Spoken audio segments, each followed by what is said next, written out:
Hello and welcome back to the weekly roundup. We've gathered the latest theme park news and we're ready to share it with you, and we're starting right now.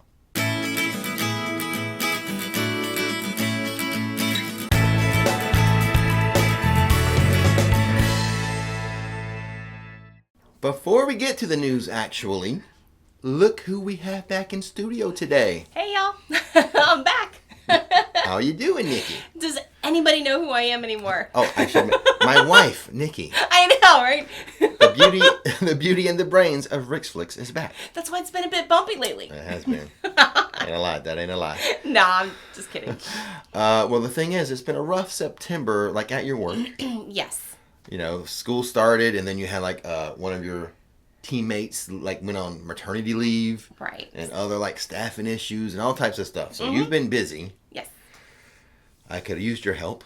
It's been a rough September. Yeah, September's been bad to us, but I think October things are going to even out. Yes, back on track. Even like for the channel, things have been bad. Like the weather hasn't cooperated. Yes. Oh, it's been the wettest September like ever. It's been horrible. Let me just give you an example of something that happened that's kind of like the other channel, Rix Road Trips. Mm-hmm. I'm off on doing those, putting those up. Yes. One thing, you're not available, haven't been available to do the editing. Exactly. But here's what happened the other day. And we'll get to the news. One hot second here. I lived here my whole life. Mm-hmm. And that's getting to be a pretty long time now. Never in my life have I gone to like New Smyrna Beach or Daytona Beach and not been allowed to drive on the beach. Well, the weather was so bad, mainly due to wind. Like, it wasn't like rainy, but the wind and the surf was so rough, they were not allowing cars on the beach. Which affected your Rix road trip as to driving on the beach. The whole purpose of me going there. Yes, because it's a, it's So, a cool thing. That's just how it's gone for September. Yeah, I mean, that is the epitome of, how the whole month has just gone for us. But now that you're back doing the news with me, things, I can sense it. Things are about to turn around. My luck has turned. Oh, it all has to do with me. At least it's not blaming me. Not yet. Ooh. Okay, now let's get started with the news. Okay. And the big news this past week, international tourism is about to flow into Florida. Yes, finally. Actually, the whole United States. But Florida's the most important. Yeah, exactly. Under the federal guidelines just announced, international visitors will have to provide proof of vaccination and a negative COVID-19 test taken within 72 hours of boarding flights into the U.S. Certain details of this order remain unclear, such as like which vaccines they're accepting. You know, is it going to be Pfizer, J&J, Moderna, whatever? Oh, really? We don't know that yet. All the details have not been ironed out, but I'm sure they're forthcoming. Wow. Along with this news, we have some interesting data from Visit Orlando. Data provided by Visit Orlando from the Orlando International Airport shows available seats on arriving international flights are projected to rise from just short of 132,000 in September to almost 223,000 in November and almost 300,000 in December. So from September, that's more than double. Yeah, it's crazy. Now, I did read one article where a travel expert was saying that international travelers may be reluctant to travel. I disagree with that. Well, I know our subscribers are itching to get back. Yes. Yeah. I think there's a lot of pent-up demand from UKers and Europeans in general, to have a holiday here in the States. Absolutely. It's been so long, and it's been such a rough road lately. So even though I am not a travel expert, and they didn't say who this expert was. Right. Who is this expert? I totally disagree. I think we're going to be in for a busy holiday season. I hope so. We all know Disney World is having their 50th anniversary a few days from now, in fact. Just a few days. Yeah. But did you know another Central Florida theme park is also going to have an anniversary in October? Legoland Florida is celebrating its 10th anniversary on October 15th. As part of the celebration, a new walkthrough experience will debut called Legoland Story. It will include bits of Lego history, an interactive minifigure trading wall, and photo-ready displays. October 15th also marks the reopening of Miniland, now featured shaded structures that will keep visitors and models cooler. And as a lifelong Florida resident, Shade is our best friend. It is. Birthday Bash pop-ups on October 15th will enable guests to dance with Lego characters, and a cupcake based on the park's popular Granny's apple fries will be available on that day as well. I love those Granny apple fries. Oh, those are incredible. They're worth taking the drive and going to the park just for that. Well, I remember loving those things when we were there. I was like, I think I got an order and then I came back for like seconds. I made a total mess of myself that day. But on October 15th, there's going to be a cupcake. Like, based on that. That's awesome. We should go. Just for that. Just for food. What day is October 15th? You'll probably be at work. I'll probably be at work. A birthday surprise squad will distribute treat cards throughout the day. They'll give visitors options such as ice cream, a keychain, or skipping a ride line. Seems like a fun day. It does, yeah. Especially if like those Granny's apple fries. You'll go just for that, won't you? I would. Universal Studios opened its first theme park in China this past week. Universal Studios Beijing. That's right.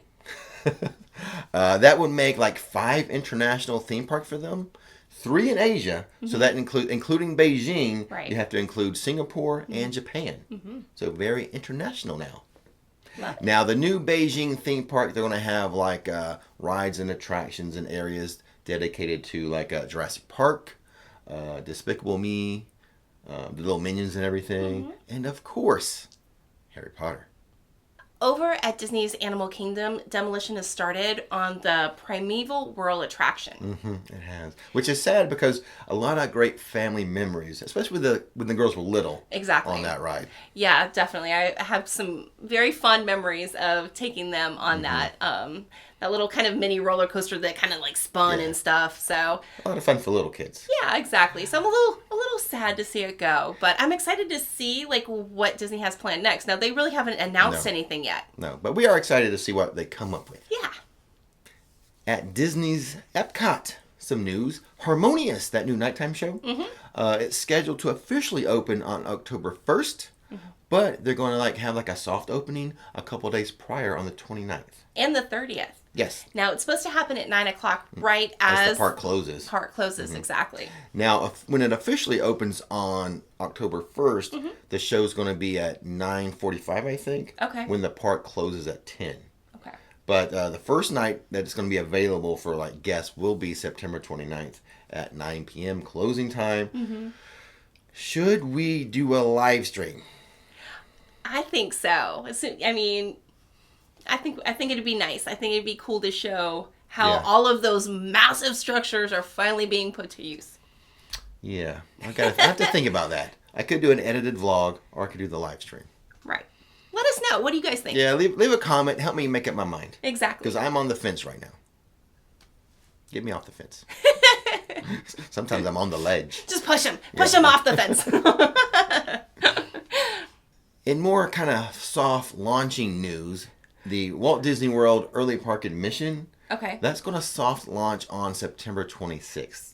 Now, that is when hotel guests get early park admission. I should say Disney hotel guests. Right, exactly. Be specific. Yes. If you're staying on Disney property at a Disney resort or hotel, you'll be able to get into the park 30 minutes early, starting on September 26th. Okay. So get your little head start if you're a Disney hotel guest. When arriving at the main entrance of your desired theme park, hotel guests should look for the Early Entry for Participating Hotels sign in order to get their 30-minute head start. As we mentioned in a previous weekly roundup, the Star Wars attraction Rise of the Resistance at Hollywood Studios is switching over to Standby Queue. They've actually started that now. So how did the first day go? By the time Hollywood Studios officially opened at 9 a.m., the official wait time for Rise of the Resistance was listed at 180 minutes.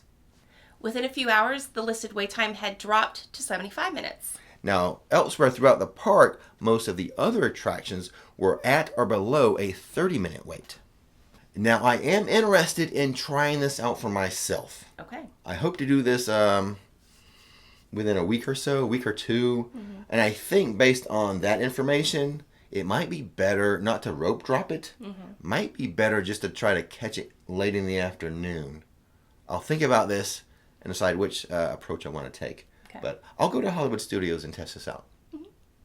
The Kennedy Space Center Visitor Complex has announced kind of a fall festival. Kind of food with a side of space. That's awesome. A Taste of Space Fall Bites will run October 8th through November 5th. During the festival, seasonal menus will be available at Orbit Cafe, Moon Rocket Cafe, and the Milky Way Ice Cream Shop. For more information, visit KennedySpaceCenter.com. No You Be Trippin' segment this week. No. Because of the aforementioned weather problems that we had and Nikki's lack of editing time available. Right. Now, you did go to a restaurant, a really cool restaurant Yes. that was like a treetop kind of... Yeah, like a treehouse. A treehouse, So yeah. even though I couldn't get on the beach, that I wanted to do that treehouse restaurant anyway. That video will be up soon. Yeah, so we got a tripping kind of... We're kind of tripping. But we did want to mention, or you wanted to mention, last night was our family night where we take our whole family to Halloween Horror Nights, and you wanted to share your experience. Right, so it's kind of fun. Every year we have adult children in their 20s now, and so... Early 20s. Early 20s, yeah, exactly. Not to date ourselves too much. So, yeah, every year we go as kind of and we have one family night. And we don't record it for video's sake. And which is weird for me not walking around with a camera. yeah, he walked in and was like, this is so weird. I feel like I'm missing a limb not having the camera. But, no, we had a blast. We had a lot of fun. I mean, like, and this is the first time this season, because I've been so busy that I haven't been able to get to any houses except for one. Right. During a live stream. And yeah, it was the opening night during the live stream. I was able to kind of get into one house for five, with a 5-minute wait. Yeah. But actually, strangely enough, my house choice is different than yours. Oh, I mean, that's right. now So, I do love the pumpkin house. Yeah, I really do. Which, what she's referring to, I did put out a video just the other day. We played King of the Mountain with the houses to determine which one was the best.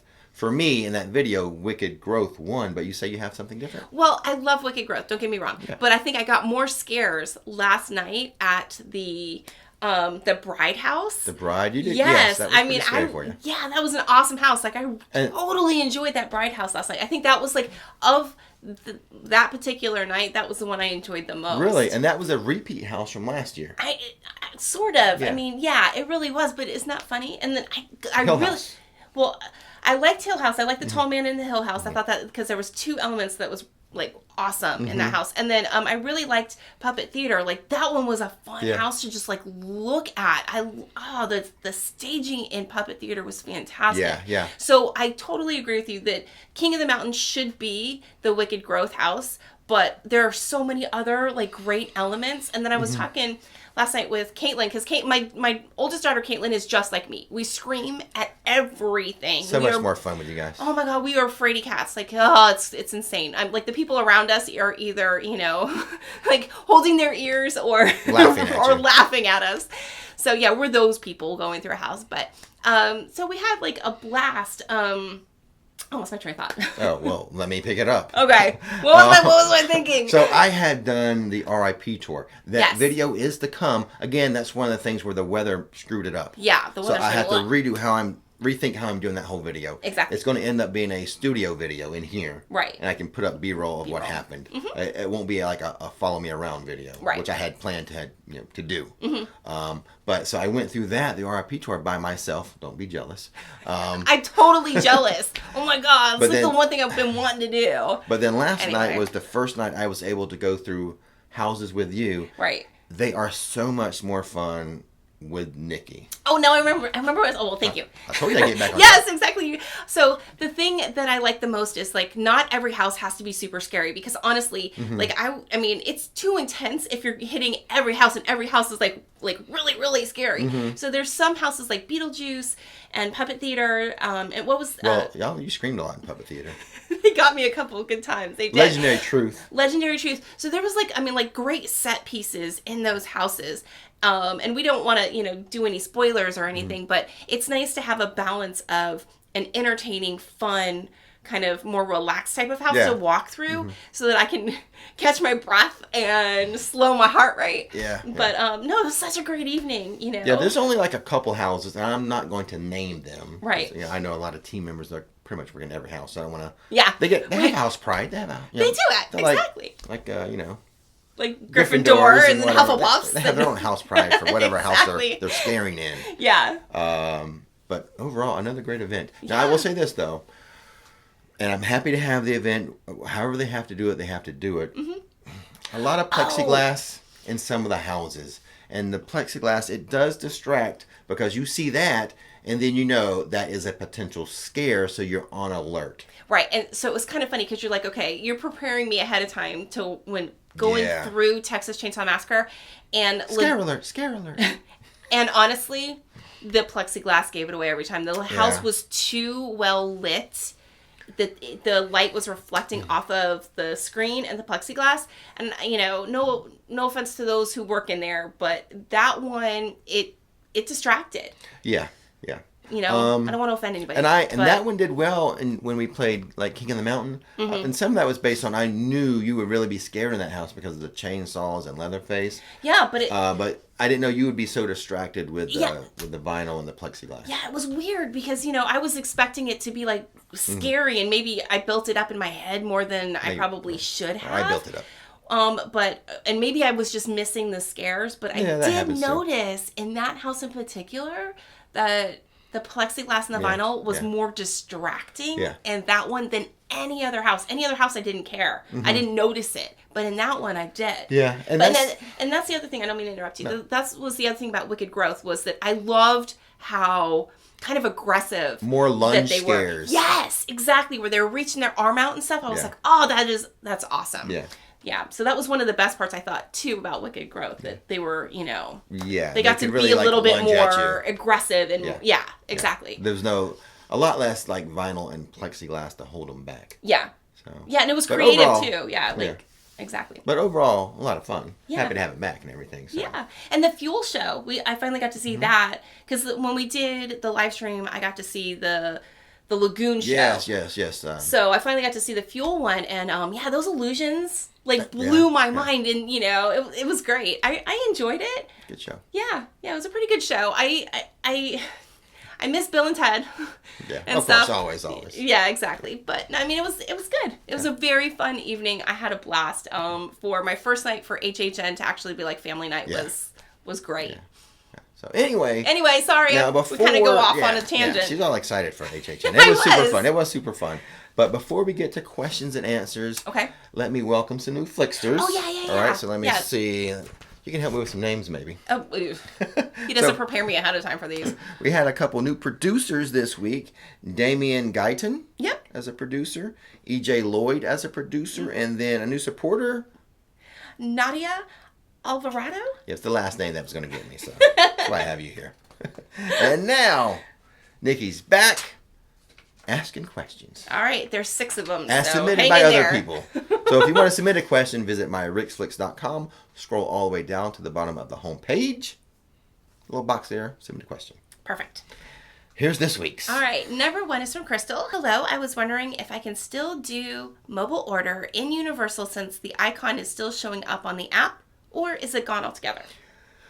No, I have not tried to mobile order in a long, long time. Right. But since I got the question, I did look at the app, and it seems to me there are some places that still offer mobile order. Mm-hmm. So just if you're in the park, go to the app and try it. Mm-hmm. You know, it looks like to me that it's still available. Probably not as prevalent as before. Mm-hmm. But like I said, I haven't tried it. But for my looking at the app, I would say yes, some places still have mobile order. Okay. All right, number 2. Maybe I'll try it. Yeah, try it this week. I'll mobile order something this week. All right, number 2 is from Robert. Are the Starbucks at Universal owned and operated by Starbucks? I have a Starbucks gift card, and I would love to use it next time I'm at Universal and the hotels resorts. You can anywhere there's a Starbucks, Universal Hotels, Disney World, like at Hollywood Studios, where they have a Starbucks. I don't know where are there other Starbucks. Probably. I don't know about Magic Kingdom. But anywhere you see a Starbucks in a theme park or in a theme park hotel, you can use it. Yes. Yes. I've done it Good, myself. because I have some. Yeah, you gave me some. Yeah, because when you're a teacher or you're in education, that seems to be the number one present to give. Yeah. So I had like a stack of them of Starbucks cards. All right, number 3 is from Amanda. Do you schedule meetups in the park? I do not. Yeah, it's just too challenging, I think, right? I've tried it. Yeah. Like early on, even when I was a small channel, I tried it. It just doesn't work. I'm there trying to, create a video in one section of the park, and people are like wanting to meet up, and then like maybe they're in queue for ET or something, and they're like, "Oh, I'm here." Well, I'm here, and then I have to keep moving. I got to keep making my video, and then they're out of ET, and like, "Okay, where are you at now?" It just doesn't work. So I cannot schedule. You just got to find me.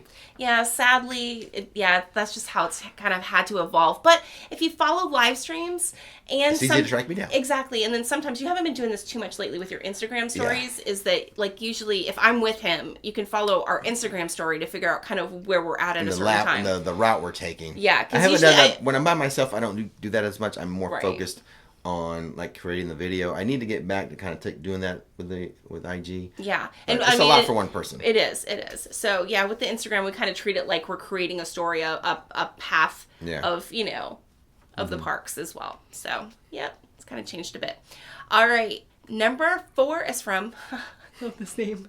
Dark Anubis. Oh, that's awesome. He's on the chat sometimes. Oh, that's so cool. Oh, such a fun name. All right, so we'll see. I'm going to Horror Nights October 3rd, which will be Sunday night. Can I do all the houses and still be able to spare a little bit of time to ride the Mummy? Well, of course, Dark Anubis, you need to ride the Mummy with that name. I mean, come on. Yeah, like going through all 10 houses in a night, even a Sunday night, doesn't seem to be an issue. And then, of course, the wait times for the rides are, like, really short anyway. So I don't see any reason why you can't do the 10 houses and do a few rides. I will say this. Probably best to start by MIB, the houses by MIB, because it seems like Wicked Growth kind of gets the longest wait time. So I would start with, like, Scary, Wicked Growth, what's next to it, Puppet Theater, and then go to the Kid Zone and do Hill House, which gets kind of long, and Beetlejuice, and kind of work your way. What would that be, clockwise? Start at the MIB area and work clockwise, because then you can knock out the houses that get the longest wait times towards later in the night done first.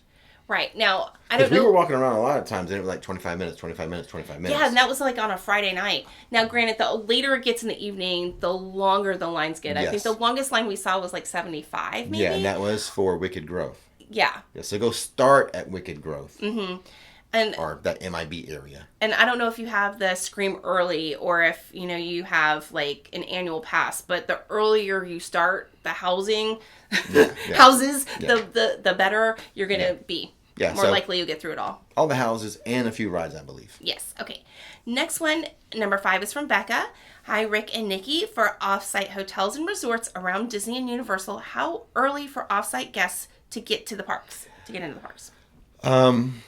That's not staying on property, so you would not have like an early park admission at Universal or Disney World. Now, I think Disney might have 1 or 2 non-Disney hotels that are kind of partner hotels. Okay. But I don't know what they are. But 99% of the hotels that are like off property, they don't get any type of like special access. So nope. It's just like staying at my house. Not going to get anything special. Not from her. I'm just kidding. All right, number 6, moving on. This is the last one. Yes, number 6 is from Tabitha. I love that name. Okay, so when is the best time to visit the theme parks? This fall or winter? Okay, so That's a good question. Yeah, things are a little weird right now. It is. Because of the whole pandemic and international travel. So, international travel's about to start up. Yes, which means there's going to be a huge influx, we hope. As soon as international travel starts, it's going to be busy again. I was going to say... it wouldn't get busy until around Thanksgiving, week of Thanksgiving. Right. But because of the new international travel order. Yeah, lifted. Yeah. Yeah. I think as soon as they're able, Europeans are able to get here, the crowd level is going to pick up. I really think so. Yeah. So. Definitely. So when is the best time, fall and winter? We might be entering a big busy season. I don't know. Typically I would say now until the week of Thanksgiving here in the States. And then... It used to be early December was lighter because late December was so busy because of Christmas and everything. Yeah, like the first weeks in December usually was a little bit lighter. And then usually the first half of January is busy, like after New Year. But then like after mid-January until March, like the spring break season, is usually a lighter season. But who knows this year? All bets are off with all this pent-up demand of Europeans coming. Yes. So just watch the videos. I'll report. I'll show you what the crowds are like as we're going through. But I anticipate larger crowds. Yep. It's the British invasion. Yes, another one. It's awesome. Very cool. All right. Well, that's going to do it for today then. I think that's it. Here you go. Nice to have you back, kiddo. Well, thank you. It's great to be back. I'm happy to be part of it again. Yes, so. Now, so that you get to say the line now. I don't have to say it. I do. Don't miss the magic. Don't miss the fun. Thanks for watching Rix Flix. And now, it's time to relax. Whew, that was a lot easier on me. Was it? A little bit.